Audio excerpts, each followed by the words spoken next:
I said, okay, if I really want to see progress with my money, you've got to stop quitting. You've got to stop giving up on yourself. And that's essentially what you're doing when you quit. When you don't make the progress you want to make, in the amount of time, you have to kind of evaluate, am I setting the wrong goals? Are my goals actually attainable?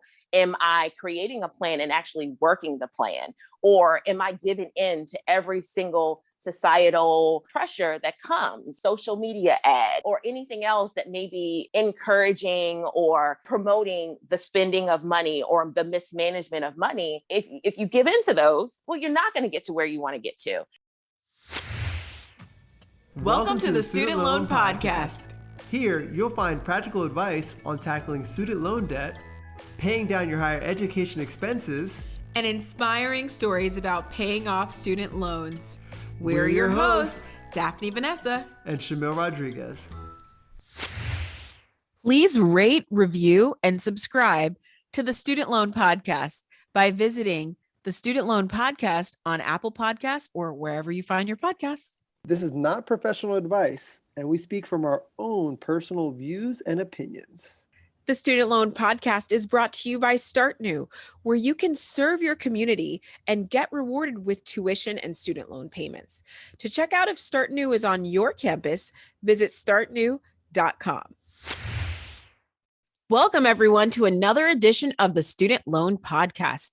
Today, we have Nika from Debt Free Gonnabe, and she is here to give us an amazing inspirational story about how you too can conquer mountains of debt and keep a positive mindset while doing so.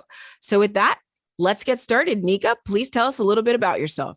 Hello, everyone. First of all, thank you both for having me on. I am Nika. I am a money coach and an award-winning debt freedom content creator and the voice behind Debt Free Gonnabe. Debt Free Gonnabe is where I am documenting my own journey to slay six-figure debt, and I'm helping other people learn how to slay their debt too. Love it. So exciting. So what got you started? What inspired you to document your journey and share that? Because that is so personal. Yeah. And it's hard. It's one of the hardest things I've ever done. But to be honest, I just got tired of every time I got paid, I owed someone money. There was some bill, some debt I had to pay. And every time I, looked up shortly after payday, I wouldn't have any money left. And I had started and stopped a few times before officially starting in 2018. And then I said, you already know what it feels like to give up. Let's just see what happens if you create a plan and stick to it and keep pushing. Wow. And I decided to start the Instagram page Debt Free Gonnabe as a way to hold myself accountable, because I kind of lacked that accountability before. I would tell my friends and it'd be like, oh, okay. But some of the people that I had around me also were, kind of financing lifestyles and were essentially broke. And then unfortunately, I've got also family that kind of were like, the normal thing, like, oh, well, debt's normal. You're always going to be in debt. You're always going to owe someone. So I figured, if I couldn't get the accountability and support I needed in my immediate circle, why not open it up wider? And did I open it up wider? Yes, you did, to the whole world. So yeah. Thank you for opening up. I want to just point on something that you just said, which is you already knew what it was like to give up. I love that statement. And I think how you got to that thought would be really helpful to share with the audience. Talk to us a little bit about the idea of changing a path based on what you already know. Absolutely. It's like insanity, right? If you follow me on Instagram, you'll there's like this common theme where I talk about saving money, paying off debt, regulations around like student loans and things like that. But I also talk about food.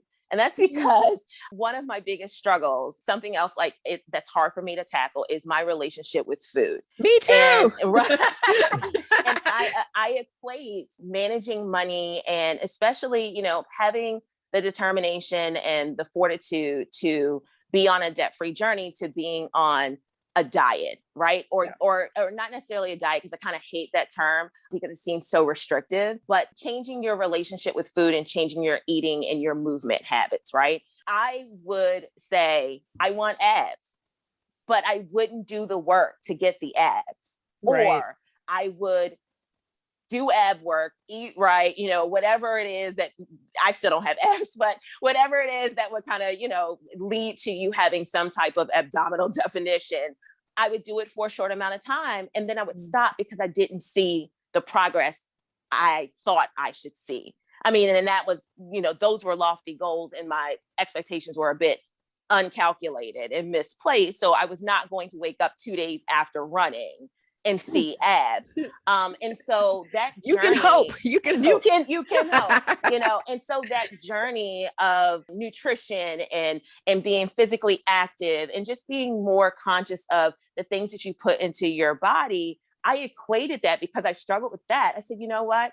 This is probably why I'm not also seeing the same progress in my financial journey, in my financial health, And so, and those two things are very related to me because they are very tough. They require a lot of mental and emotional toughness because you have to make particular sacrifices in order to see progress and in order to get somewhere. And so knowing that I've struggled in my years with, my weight and eating and exercising, I said, okay, if I really want to see progress with my money, you've got to stop quitting. You've got to stop giving up on yourself. And that's essentially what you're doing when you quit. When you don't make the progress you want to make, in the amount of time, you have to kind of evaluate, am I setting the wrong goals? Are my goals actually attainable? Am I creating a plan and actually working the plan? Or am I giving in to every single societal pressure that comes, social media ad, or anything else that may be encouraging or promoting the spending of money or the mismanagement of money? If you give into those, well, you're not going to get to where you want to get to. And so that's kind of like the long answer of kind of how I made that decision. Like, what giving up feels like. It's no abs. So if you keep giving up, because there are resources that are out there. I listen to the Dave Ramsey's podcast, I listen to the Susie Orman's. There's so much information that's out there, but I realize you've got to do the work. You can take in all this information all you want, but if you don't put a plan in place and commit to yourself to work that plan, it's not for anybody else. Well, it can be eventually, at some point, but you have to make that decision for yourself first. And that's exactly how I kind of got to it. And I've been on the go since. I love that. That's so powerful. And not to create any food triggers for people who may also have challenges with food, but I just want to give that warning out there for the audience in case people do have food triggers. Some of this conversation will involve mentioning of specific food items that cause triggers. But for myself, I agree with you that there is a strong correlation with a financial independence journey and sort of a health and fitness journey. I see a huge correlation just with myself in that for both, I've sort of used deprivation historically as my way to accomplish the goal. And that's not healthy either, right? Because not eating anything to accomplish a health goal is not the healthy way of doing that. In the same way, not spending anything to wait to get to the goal is also missing out on life. So I think I've seen a lot of themes also with the two journeys being correlated at least. What I love that you mentioned that because I just agree on that. Yeah, absolutely. And one of the things I teach on that Instagram platform and also with my coach and within my coaching sessions with my clients is that you have to budget for fun money. You have to, because, if you tell me, much like you just said, if you tell me I can't eat a certain thing indefinitely, well, the next time, or when I can finally have it, it's not going to be pretty. And the same thing applies with having a budget, which you need when tackling debt, having a budget and it being so restrictive and not allowing you to do the things that you enjoy, even if it's in moderation, even if it's not as much as you want to do it, it can cause even more financial stress. And then that's often where you see people go outside of their budget more often. And then maybe those feelings of defeat kind of come in because it's like, this isn't working for me. Yeah, yeah. I love that you mentioned the feelings of defeat. I would love to hear from you as a coach. What are some strategies that you use with your clients on how to overcome that feeling of defeat?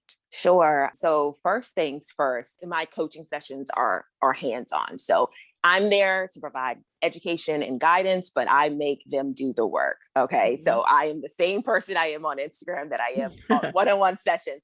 It is your responsibility to do the work. So one of the main things I do, because a lot of people that come to me are overwhelmed with their debt, and that creates anxiety, financial stress, those feelings of defeat. And so the first thing we do after we walk through each debt, instead of looking at the whole amount, to look at it like individual debt. So there's this saying, and I don't know if we need a warning for this or not, because I don't mean a literal elephant, but there's a saying that the easiest way to eat an elephant is one bite at a time. And so, we're not talking about an actual elephant, of course, but we are talking about any mountain, anything that we need to conquer, that when we look at it in its totality seems impossible, seems unconquerable. That is going to make people feel all kinds of ways like, well, why should I even try? I'm not going to get anywhere. Or the effort that I do put in doesn't seem to get me any closer to the top of that mountain.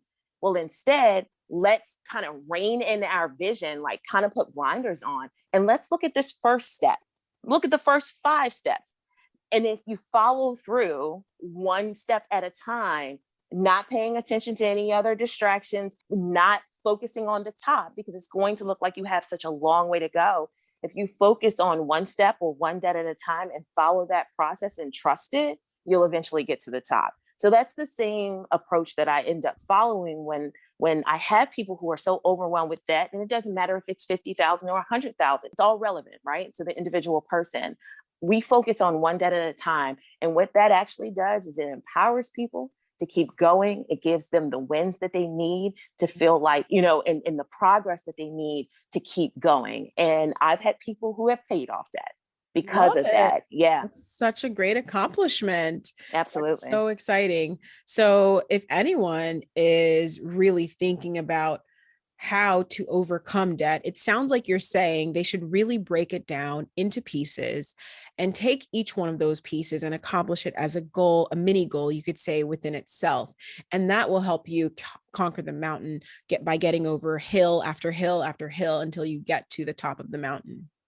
Absolutely. And of course, there are other things because sometimes income plays a role, other financial obligations. So, of course, there are other ways, like some people may have to pick up a side hustle or find other ways to make extra money. But oftentimes it comes down to laying like all of your cards, all your numbers out in black and white, like what your income is, what you're spending your money on, what your debt looks like, reining in some of that unnecessary spending, and you'll find the cash flow you need to start tackling your debt. So yeah, oftentimes it just takes someone else to, if people have tried and feel like they don't know what to do or haven't gotten anywhere, sometimes it just takes someone else to kind of come in and look at it from a different lens. Absolutely. And unnecessary spending is a topic that's thrown around in the financial independence community a lot. I would love to hear from your coaching perspective how you define unnecessary spending for your clients and your community. Absolutely. And it's not Starbucks. And it's not avocado toast, contrary to some popular financial advice. It really is. And it's not a particular thing. I define unnecessary spending as the spending that is preventing you from covering your essential bills, making your minimum debt payments, and getting an additional debt payment to make progress in getting out of debt, if that is your goal. That's how I define unnecessary spending. What I'm noticing with some of the clients that I have had, that they end up behind on utility bills because of the unnecessary spending. And that's what I mean. So I never tell anyone what to and not to spend their money on. But what you spend your money on and your budget should align with what you said your financial goals are. So whether that's paying off debt and retiring early, putting more into your retirement accounts, saving for a vacation to pay for it in full so that you don't have a bill when you get back home. My job is to help you align with that. But if I notice you are instead directing your money to this place instead of the goals that you said you set, that to me is unnecessary spending. But I will never tell anyone, no, you don't go to Starbucks, because come on, life is too short for things like that. I do think that people should go to Starbucks, but within reason. Doesn't necessarily have to be there every day. Right. That totally makes sense. It's a really good way to look at it, because it shouldn't be just deprivation, right? It shouldn't be the way that No. people enjoy their lives, because there's nothing is guaranteed. I know we operate that everyone is going to make it to 65 and older, but the numbers just lie that that's not going to be the case. And you should enjoy yourself while you're doing it, but then also taking care of what needs to be taken care of, whatever that means for you. Yes. So Nika, so now that you've had, this has been great so far. I love that we really kicked it right off the gate. What about your story, right? I know you've helped others get out of debt, but I know that what's been really motivating is seeing those numbers go down that you share on Instagram. Can you tell a little bit of listeners about yourself? What was your journey like, and where are you now, and what's your ultimate goal? Absolutely. So I've been in debt I'm 40, by the way. I've been in debt for pretty much all of my adult life. And when I finally got started on my debt-free journey, like the real debt-free journey that you see on Instagram today, it was out of fear, to be honest. It was out of fear and the feeling of control. I do work for the federal government, and I am enrolled in the Public Service Loan Forgiveness Program. Well, the Public Service Loan Forgiveness Program, before some recent changes, had a horrible denial rate. About 98% of people who apply for public service loan forgiveness have been denied. That was one contributing factor to me starting my debt-free journey, because I said, well, if I'm in public service and I'm making these payments, but I may not even get my loans forgiven, why not just get serious about your debt payoff, pay off all your credit card debt, all the debt that's in front of your student loans, free up some of that money and then roll that and everything you can find into paying off your student loans on your own. And that way you can move on and have the freedom to use your money the way you want to use your money. So that was one part of it. But the other part is, again, I'm in federal service. There was a furlough. I don't know if you remember, but there was a furlough from 2018 to 2019. Yeah, I remember it went into the new year. Yeah, when it's the January. Yeah. Absolutely. So I actually started my debt-free journey in September of 2018. And I was in about $189,000 of debt. Most of that was student loans, but I had about $40,000 in credit card debt.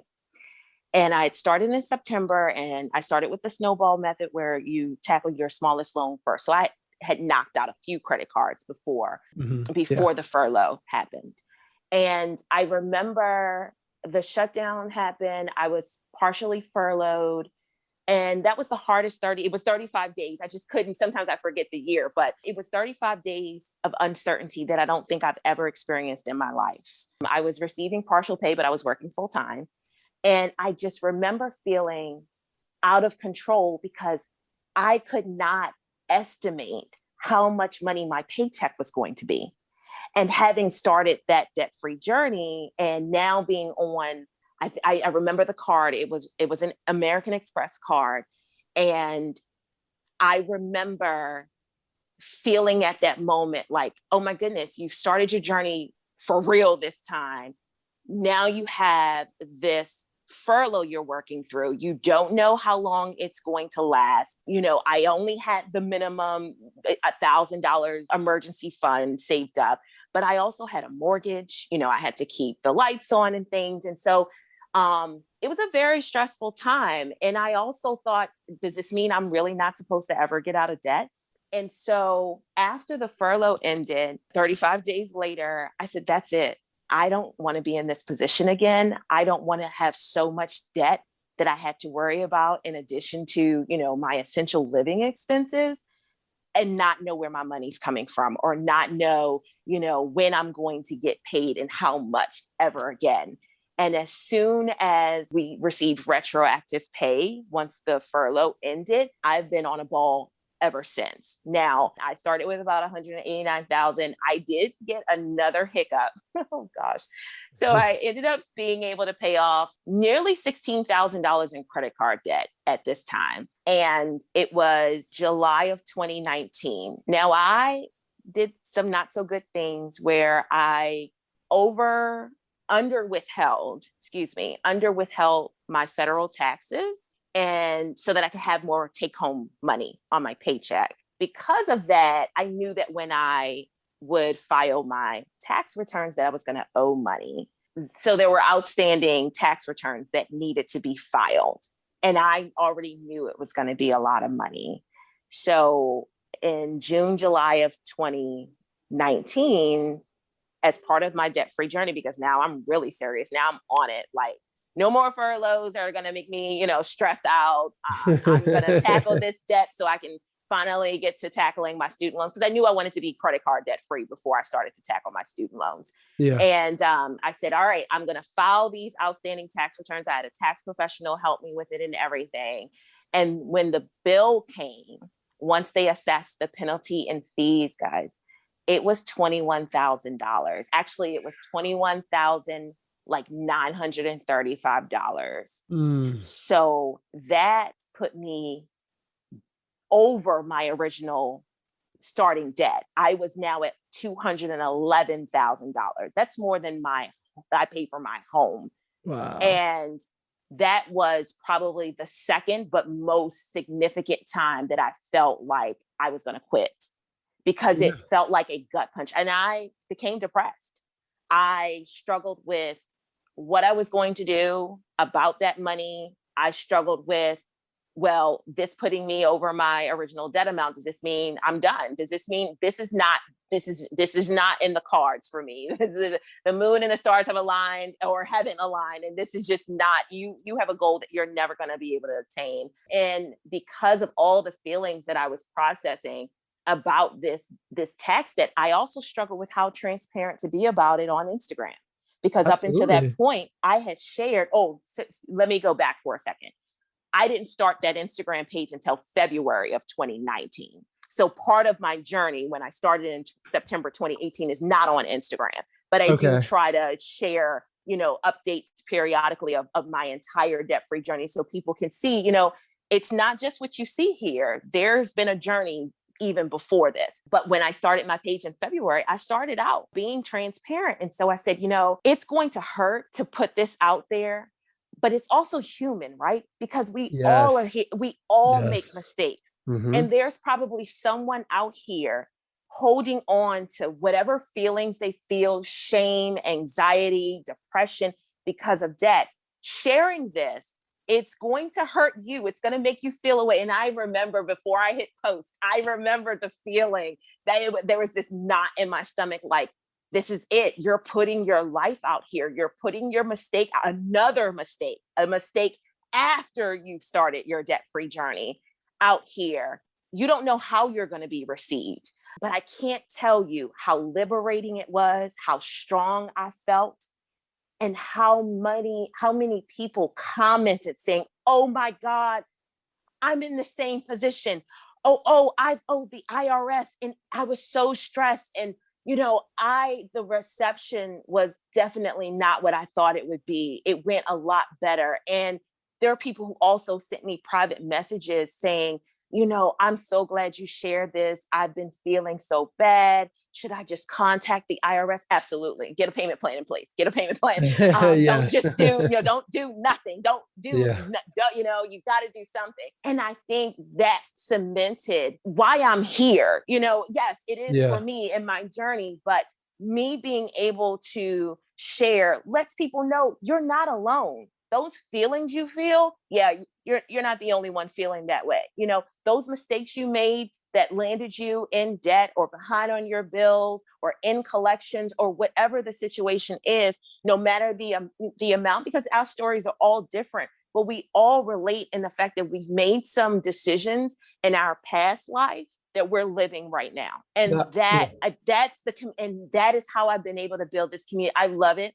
Social media is exhausting, don't get me wrong, but I love the community that I have there of people who are on a journey in their various places. Some are just starting, some are thinking about starting, some are, well within their journey, but we're all fighting for freedom, whatever that looks like to us. No, and I think that's amazing that you shared that. And there are a couple of points of notes that I wanted to take because I feel like there's so much that we should dig into that I think a lot of people that are listening can relate to. Okay. So thank you for sharing all of that because one, I think seriously, congratulations on being authentic. And like you said, having that knot in your stomach before you posted that second mistake to say, oh man, here we go. Yeah. But but I want to take it back to September and then, the furlough and then the summer, the IRS issue. So here's like the psychology part of it that I like to talk about. I'm not a psychologist at all, but I think everybody deals with this mindset sometimes where you're starting a new thing and you're on cloud nine when you first get started.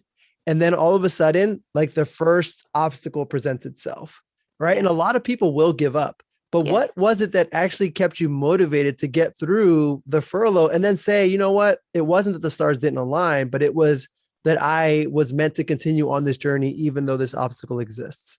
I woke up. I literally woke up. See, I lean a lot on my grandmother. She's not here anymore, but my grandmother went through a lot.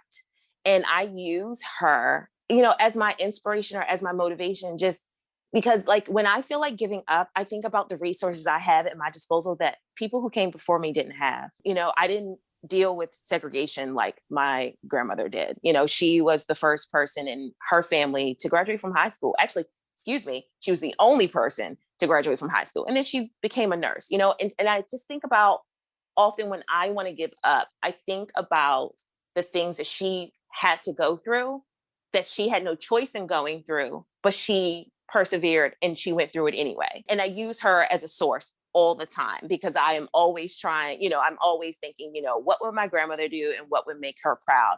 But again, it goes back to understanding what your options are. You can give up. That is absolutely an option. Or you can spend some time, make a plan, and then attempt to work it. And I think that is what keeps me going as well. It's that I haven't exhausted all of my options. But yeah, you're right. Something happens, something goes wrong, especially as soon as you try the first time. It's like, oh, forget it. This isn't for me. But I don't want to be the person that I've been. I don't want to stay in debt. I am really fighting for the life that I want. And I keep that in front of me. So I have my past and living paycheck to paycheck and being broke and having horrible credit. I carry that stuff with me. I remember those things. I remember those feelings. And then I remember my grandmother. And then I say, I've got this great life in front of me that doesn't have me shackled to debt. It has me buying full season baseball tickets, which is one of my financial goals. Yeah. I've created a financial vision board, and it's not just things. It's not just me being able to buy things, but it's also the ability to travel for longer periods of time. Yes. And working from there or not working from there. And so it's like I have these things behind me that help keep me motivated, but I also have the thing that's in front of me that I know if I stop right here, I'm never going to get there. And it's hard because there are all these things that come at you on a daily basis that either entice you or make you feel like, doubt creeps in, and it makes you feel like you're never going to get anywhere. But if you believe in yourself and you refuse to quit on yourself and you keep whatever your financial vision board looks like, in front of you, and you lean on what support you do have, you can get there. And I think those are the things that really help me to kind of keep moving, because I know nothing's going to change if I stop. No, I know that there is a lesson, there is growth even in the journey itself. Absolutely. I mean, if we're going off of that, the journey is where the growth occurs. Yes. Right. Yes. It's a lot of people get stuck. And I think we'd mentioned this before, whether it's physical fitness or eating or whatever goal that you set for yourself, right? The journey is the part, not the destination, right? Yes. That you actually have that change, that transformation. And thank you for sharing those specifics, because I think you hit on one thing, right? There's the two things that you more than that, but the two that I'm going to highlight are that you didn't give up, right? And we can hear that oftentimes, right? Like, don't give up. And we're going to continue to say that because sometimes the right person is going to finally listen to that message and they're not going to give up. Sure. But the other parts for the people that think it's always like a tactical, like a strategy perspective, where it's like, just write down your plan and then just go. What I like is that you found two things that I think are even more important than just having the tactics. And that's having the mindset and the motivation, because you found what matters to you, right? You used your grandmother as a source of energy to move in that direction, because you compared what she went through to where you are and saying, hey, I can do so much better with where I am today. And I'm building on the path that she helped lay for me. Yeah. And then secondly, the visuals, right? We've had other guests that have shared the visuals that say that, hey, you should put this on paper, put it on your refrigerator, put it on your wall, give yourself something to look at to remind yourself every day that you're heading on the right path. And I wanted to emphasize that, because sometimes those two items are often overlooked when you get like generic financial advice from coaches. And it's important, because I think that those are easy wins that you can tie to when you're facing those obstacles that you were facing in January of the furlough of 2019. And then, the summer of 2019, where you had that hiccup with the IRS and you had to figure that out. Yeah, for sure. For sure. And I worked through that. And I'm in therapy. That is also not a secret. I am open about that, and how my debt has, led to my depression at times, and that it's a constant battle.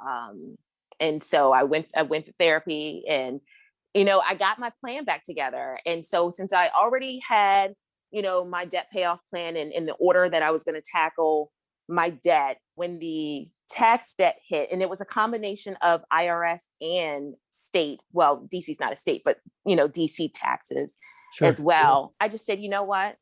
It's just another debt. And I ended up working it in. So I did get on a couple of payment plans, and I ended up working it into my list of, the order that I was going to tackle my debt. And I ended up tackling a lot of that debt with a side hustle. At the time, I was working in a cycle studio nearby. So I was throwing all of the extra money that I made there towards that tax debt. But I was also tackling a credit card at the same time, because one of the balance transfer promotional periods was ending. So it was a very tough year. And I took a couple of breaks. It is okay to take breaks, and that's, don't stop. Yes. But you can pause. Everyone needs to reset every now and then again. We do it all the time with our cell phones. You run to charge your cell phone when it's down to 10%. We have to do the same. And being on a debt-free journey, and especially tackling as much debt as I am as a single person, it's exhausting. And I know that if I'm not around and I'm not healthy, it's not going to get done. So I have taken breaks in between, but I am happy to say that I have paid off that $21,000 in tax debt. Yeah. I paid the final payment in March of this year. And I'm down to my last credit card. I have about $7,000 left on my last credrit card. And then it's all student loans for me, which is still a mountain. Don't get me wrong. It's still a mountain. No, that's fantastic to hear. Great news. Congratulations. Thank you. And that's a big step in the right direction. So Nika, you said that you still have a mountain of student loan debt left. How about you tell everybody what that is and what is your plan to actually take care of all of that? Oh my goodness. Yeah. So I actually have $133,000 and about $374 in student loans. Now they're all federal student loans, and there are 9 total.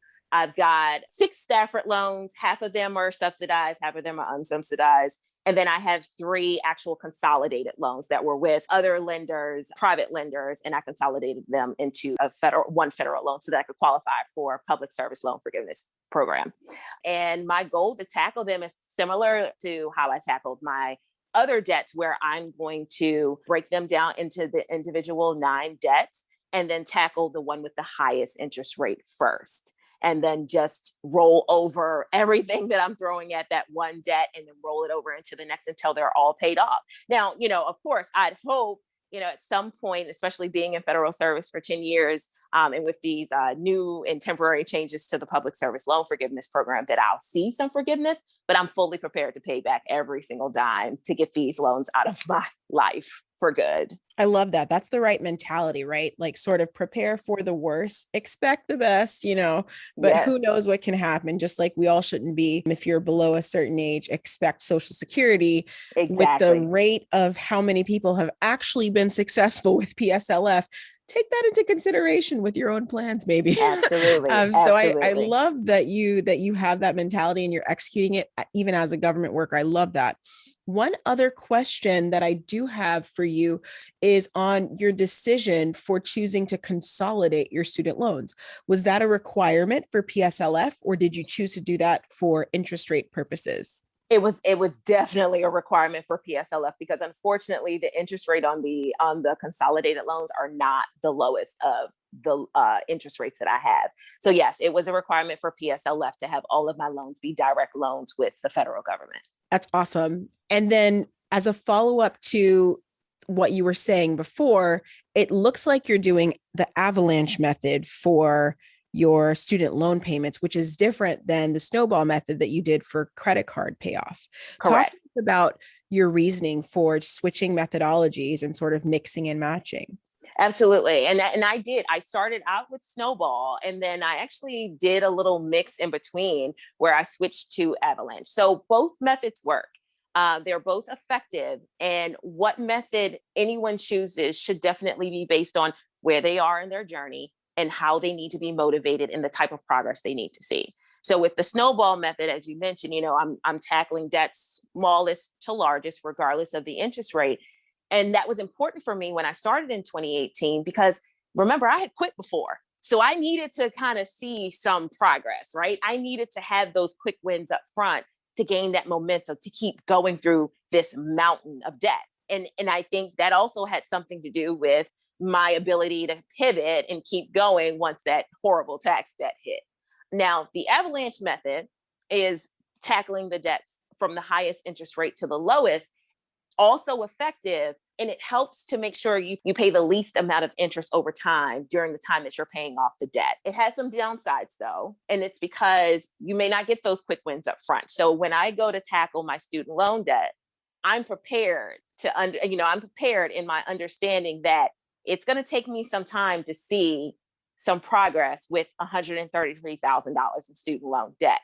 But I'm doing myself a service in tackling the highest interest first, because I already have roughly $25,000 in interest that has accrued over my original loan amount.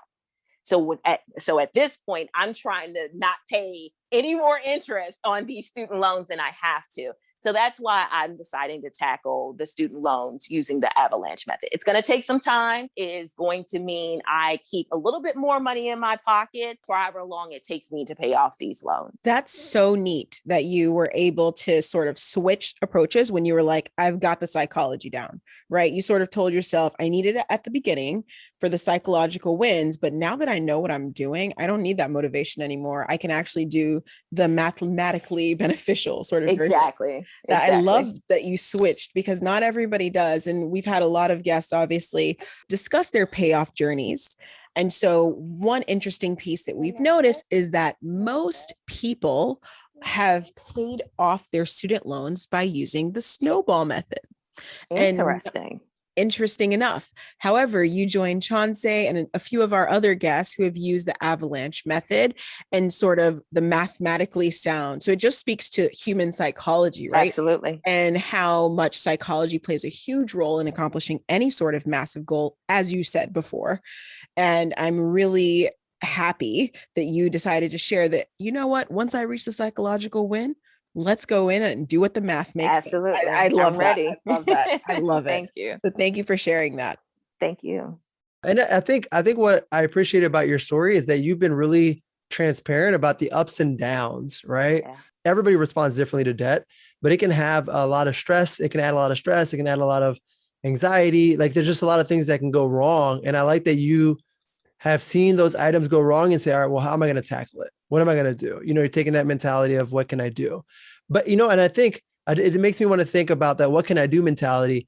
If you were coaching some of our listeners right now, Nika, what would be some of the advice that you would give them if they were like, well, how do I, you're like, what type of side hustles? Like the cycling class is already a good example of like you thinking outside the box. What are some of the other easy, I guess, low hanging fruit that you would recommend for people to consider when they're trying to create additional income to use towards paying off their debt?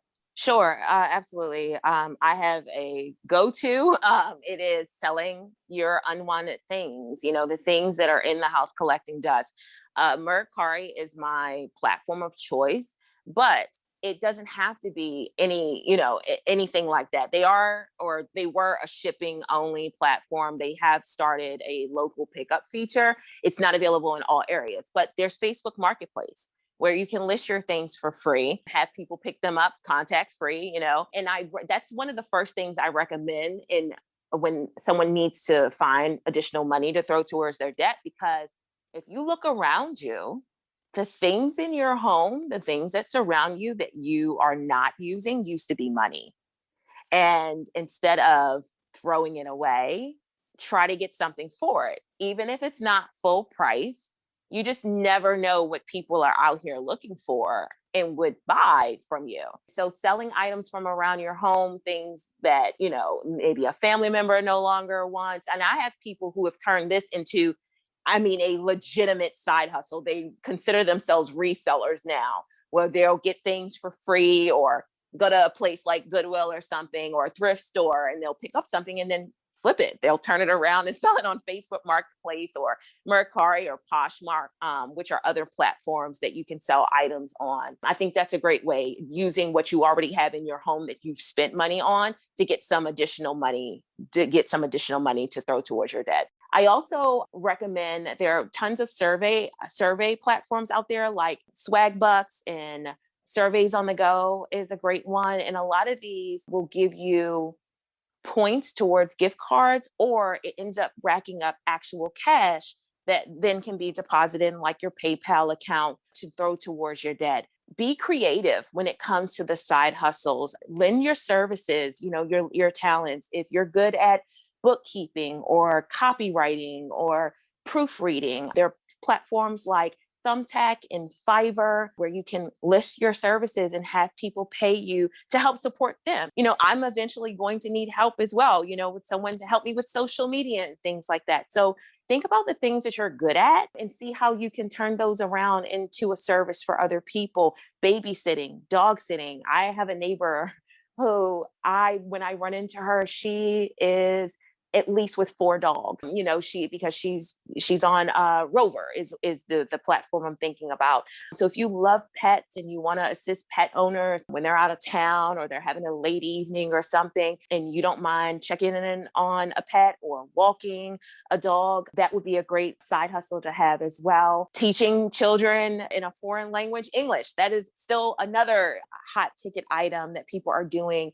I definitely recommend doing side hustles from home, because if you are constantly out of your home, and this was a lesson that I had to learn myself with the cycle studio, you're constantly out of your home, you may get burned out a bit faster. If you're already, sending extra money to debt, you're working a full-time job, plus now you're outside of your home where you're not getting home until late. And the pandemic kind of changed that anyway, right? There's not that, there are more people who want to be home doing things, but being home kind of gives you just a little bit more balance. I remember not getting home after working an 8-hour day at my full-time job, not getting home from the cycle studio until about 10 or 11 o'clock at night.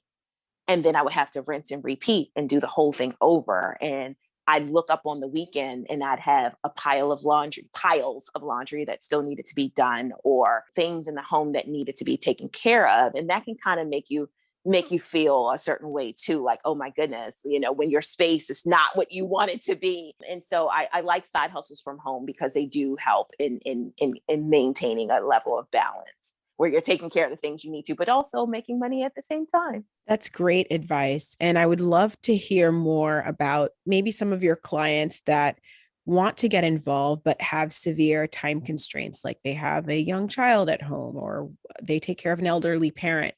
For the caretakers who want to pay down debt, but have time constraints, are there ways to engage in like Mercari or any one of those marketplaces without the additional time commitment? It's going to be a little hard. It's not to say that there's not an opportunity for it. It's going to take some planning because, even if it's something like Mercari or Facebook Marketplace, there's going to be time that's needed to like list an item. But this can be done in a downtime, and all of this can be done from your phone. And that's the other appeal to a lot of these side hustles that I mentioned. We all have our phones in our hands nearly almost all day long. If they're able to planning out, when to do certain things, either, when a child has downtime, nap time, maybe doing homework, maybe if they can separate a time for themselves in their schedule and utilize that time,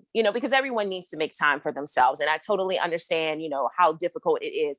I have a parent who I don't live with, but is having health challenges. So I completely understand what that is, how much time that takes, and how much of a resource is required in order to support someone else. And so we should definitely be taking time for ourselves in the midst of all of that when we can. And so it doesn't have to be an entire day. It can be a few minutes at a time, but I definitely recommend whatever side hustle someone chooses to kind of create a goal within that and say, okay, this is the amount of time that I can realistically dedicate to it. And if Wednesdays at 6:00 is the better day for me to be able to do it, then create that into the schedule of what you have to do, either for yourself or for a parent or for a child. And that may help them be able to take advantage of the side hustles that are out there and kind of planning ahead of time. And then allowing flexibility, because as we know, things do happen and things do come up. Thank you for that. We've gotten so much out of this episode. Is there anything else that you would like to share with the audience for how they can connect with you, how they can reach out to you? Absolutely. So I am always on Instagram, and that is at Debt Free Gonnabe, Gonnabe. You can engage with me there, send me a direct message. I am also on the interweb at debtfreegonnabe.com. And there's this really cool resource that you have, right? Oh, yeah. Thank you for that. Yeah. Yes, absolutely. So there's so much going on with student loans, especially federal student loans. As everybody knows, federal student loan payments resume on February 1st. So don't forget. But also there have been some changes to the public service loan forgiveness program. All of these changes create confusion. So to help people, because it's such a huge game changer for a lot of people, they are estimating nearly 550,000 people will either have their loans forgiven or be closer to forgiveness with these changes, but they're only temporary. So what I did was I put together a 3-page quick reference guide that actually breaks down the changes, explains why they're beneficial, how you can figure out whether or not you qualify, and what you need to do based on your individual situation, whether you know or don't know what type of loans you have,